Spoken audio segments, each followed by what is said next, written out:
Imagine, if you will, the life of a crow. Not as an omen, not as a symbol of darkness or intelligence, but as a living movement of the sky, briefly shaped into feathers and bone. The crow does not belong to the air any more than it belongs to the ground. It steps easily between worlds, walking with deliberate patience, then suddenly lifting into flight as if gravity were only a suggestion. To the crow, the boundary between earth and sky is not a division, but a rhythm. Down, up, stillness, motion, silence, call.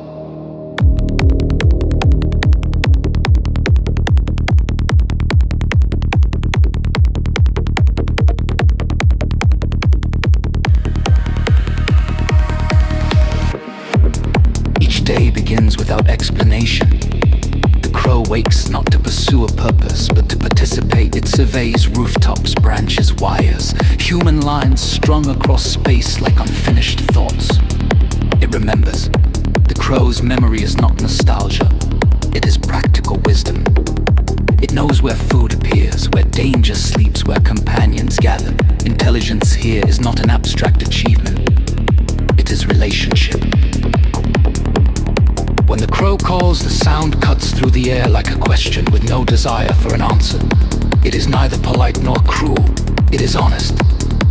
The call does not decorate the world. It reveals it. The crow does not sing to be admired. It speaks because speaking happens.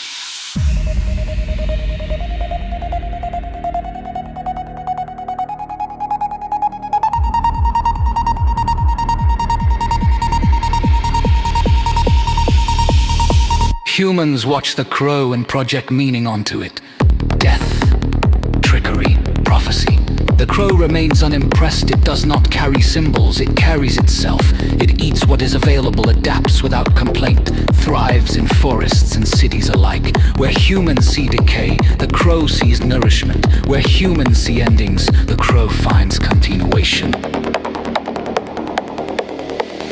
There is no shame in the crow scavenging, because shame requires the idea that life should be cleaner than it is. The crow understands something we often resist, that nothing is wasted.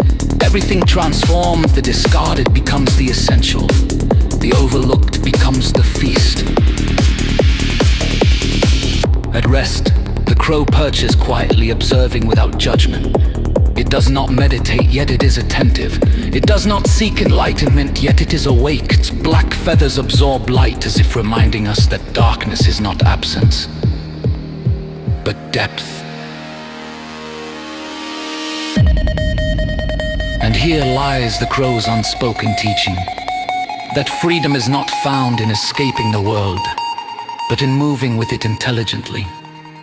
The crow does not try to rise above life, it flies within it. It accepts complexity, uncertainty, and impermanence as conditions, not problems.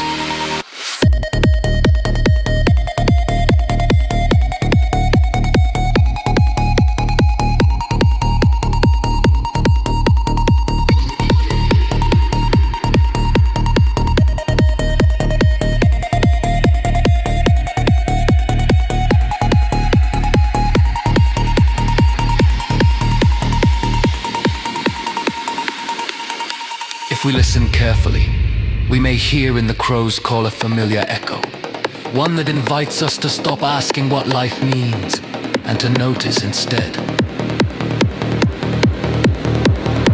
how perfectly it is already happening.